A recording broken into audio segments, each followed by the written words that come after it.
សួស្តីអ្នកទាំងអស់គ្នាស្វាគមន៍មកកាន់ vlog ទៅចិនរបស់ខ្ញុំថ្ងៃទី1ចាមានជាការទៅចិនតាំងពីឆ្នាំមុនប៉ុន្តែខ្ញុំទៅតែដាច់ចិត្តយកវីដេអូមកកាត់ទេព្រោះខ្ញុំមានជាការខ្ជិលហើយនឹងចប់ final អីទៅចឹងទៅអូតែខ្ញុំទៅចិននឹងតាំងមុន final ប៉ុន្តែខ្ញុំឥឡូវហ្នឹងមានជាការមក room tour ឲ្យបងប្អូនទាំងអស់គ្នាមើលអីអញ្ចឹងណាចា environment បន្ទប់អីគឺអាចទទួលយកបាន view ស្អាតអីអញ្ចឹងទៅគ្រាន់តែរៀងធំខ្លឹមប្រៃតិច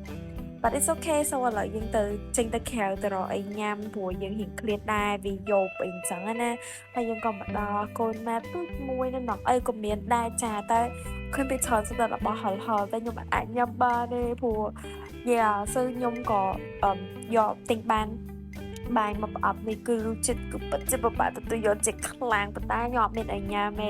ខ្ញុំក៏ញ៉ាំទៅធ្វើមិនបើវាអត់មានអីហើយយកបីអញ្ចឹងចេះតែញ៉ាំទៅខ្ញុំញ៉ាំអស់ហើយអ្នកនរគ្នាហ្នឹងបាយគ្រីហើយឥឡូវនេះខ្ញុំមកឲ្យមើលអ្នកនរគ្នាមើល